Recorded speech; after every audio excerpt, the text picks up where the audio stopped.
Le Samsung Galaxy Z Flip 6 est sur le point de sortir. Et l'une des premières questions que tu peux te poser, est-ce que ça vaut le coup d'attendre ce téléphone pour l'acheter ou aller directement acheter un Z Flip 5? Bonjour à tous et bienvenue dans cette nouvelle vidéo. C'est Hugo sur la chaîne Yugatop et on va essayer de répondre à cette question dans cette vidéo. Allez, c'est parti!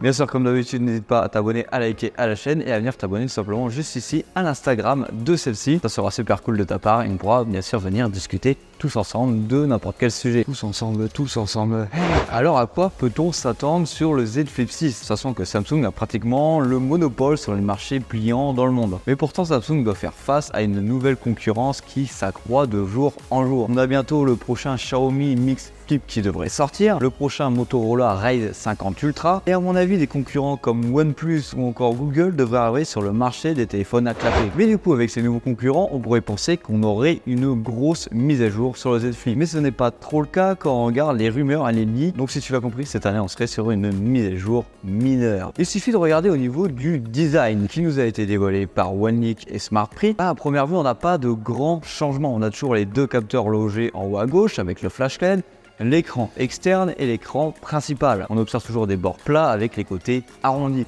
Seul changement, c'est au niveau des dimensions de celui-ci. Pour le Z Flip 5, on est sur une taille de 165,1 par 71,9 par 6,9 mm, alors que sur le Z Flip 6, on serait sur une dimension de 165 par 71,7 par 7,4 mm. Donc on en induit des bordures beaucoup plus fines autour de l'écran et un téléphone un petit peu plus épais. Au niveau des couleurs, ça joue un petit peu, mais il y aura quelques nouveaux coloris sur le Z Flip 6. Pour rappel, sur le Z Flip 5, hormis les couleurs exclusives, par exemple au JO qui viennent de mettre sur le site de Samsung, on avait la couleur jaune, cobalt, vert, argent, crème, lavande, verre d'eau et graphite. Sur le Z Flip 6, on devrait avoir les couleurs suivantes. Bien sûr, on n'est pas encore sur les noms commerciaux, mais on devrait avoir le bleu clair, la menthe, l'ombre argentée, le jaune, le noir artisanal, la pêche et la couleur blanche. Comme tu peux le voir, on est encore sur des couleurs qui devraient être assez colorées sur le Z Flip et ça on aime. Niveau puissance, tu peux t'attendre à un énorme changement entre les deux téléphones. Et franchement là-dessus, il n'y a pas besoin d'être devin pour savoir que Samsung va passer de son Snapdragon 8 Gen 2 sur le Z Flip 5 au Snapdragon 8 Gen 3 sur le Z Flip 6. Ça m'étonnerait fortement que Samsung vienne intégrer un Exynos sur les versions pliantes. Bien sûr, la version de Snapdragon serait la version dite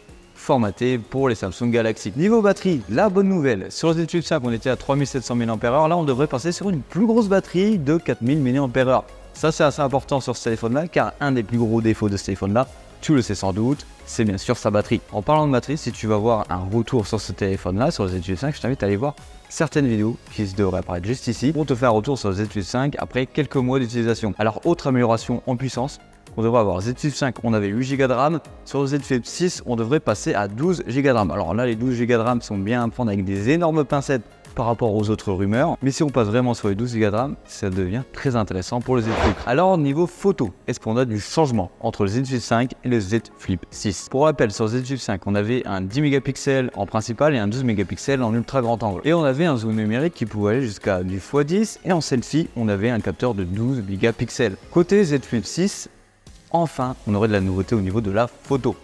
On passerait sur un capteur principal de 50 mégapixels, ce qui semble être le même qu'on a pu retrouver sur le S24 et le S24 Plus, un ultra grand angle de 12 mégapixels et un selfie qui resterait à 12 mégapixels. La grande nouveauté de 2024-2023 oblige, oui, tu auras bien sûr une intelligence artificielle Galaxy IA dans le Z Flip 6. Mais ne t'inquiète pas, si tu achètes aussi le Z Flip 5, tu as aussi la possibilité de télécharger les dernières mises à jour qui t'octroient l'intelligence artificielle de Samsung, c'est-à-dire avec Samsung Internet par exemple, ton clavier intelligent qui va venir traduire, résumer ou même te formuler quelques phrases. C'est vrai que je n'en ai pas parlé depuis tout à l'heure, mais au niveau des écrans, est-ce qu'on a une différence d'écran? Est-ce qu'on a un changement? Au niveau de l'écran principal, sur les deux appareils, on resterait sur du 6,7 pouces. Mais là où il y a un changement, c'est sur l'écran externe. Sur le Z Flip 5, on était sur un écran de 3,4 pouces, mais sur le Z Flip 6, on devrait passer sur un écran externe de 3,9 pouces. Petite amélioration en taille d'écran externe qui devrait améliorer l'expérience utilisateur avec les applications qu'on peut utiliser par exemple avec Samsung. Alors il y a un sujet que je n'ai pas encore abordé dans cette vidéo, c'est quoi c'est la potentielle arrivée d'un Z Flip 6 FE. Cela vient de la même rumeur de comme quoi on aurait un Z Fold 6 FE. Pour rappel, la version FE, c'est une version beaucoup plus économique. Les appareils traditionnels de Samsung, généralement tu l'as que sur les S24 par exemple, ou les versions tablettes. Donc on devrait être sur un appareil beaucoup plus accessible. Bon, quand je dis accessible, ne t'attends pas à une remise de 500 € sur le produit. Le téléphone devrait avoir la même proportion que le Z Flip 5. Tu vois déjà là les économies car on garde le même châssis par exemple que son prédécesseur. On devrait avoir le Snapdragon 7S Gen 2. Et là tu pourrais te poser la question sur une version moins chère, pourquoi Samsung n'a pas mis un Exynos? Ne t'inquiète pas, ce Snapdragon là sort des mêmes fonderies que les Exynos. Alors, la date de sortie de ce téléphone là, c'est en même temps que les Z Fold 6, que la Galaxy Ring, des prochaines Galaxy Watch. Au passage, si tu veux une vidéo sur la Galaxy Ring, n'hésite pas à me le dire en commentaire. Cela devrait se dérouler le 10 juillet à Paris, avant le lancement des JO. Bon, on arrive sur la fin de cette vidéo. Je veux bien avoir ton avis en commentaire sur ce produit, ce que tu en penses, est-ce que tu vas l'acheter? Ou si tu te demandes, est-ce que ça vaut le coup que je passe sur la version 6 et j'ai déjà un Z Flip 5? Et l'autre question qu'on peut se poser, est-ce que j'achète un Z Flip 6 ou j'achète un Z Flip 5 qui aura des plus grosses remises pour tester les téléphones pliants chez Samsung? Ça, c'est une bonne question que tu peux te poser, mais il faut savoir que le jour de la précommande des Z Flip 6, tu auras énormément de remises quand même sur le lancement du produit et le prix du produit reviendra sans doute au prix du 9 Z Flip 5 ou de l'occasion du Z Flip. Ça, bien sûr, c'est à toi de te poser la question, est-ce que ça vaut le coup d'acheter directement la dernière version pour quelques changements mineurs? Bon, on arrive sur la fin de cette vidéo. Bien sûr, comme d'habitude, c'était Hugo sur Gigatop. J'espère que cette vidéo t'aura plu. Allez, bisous!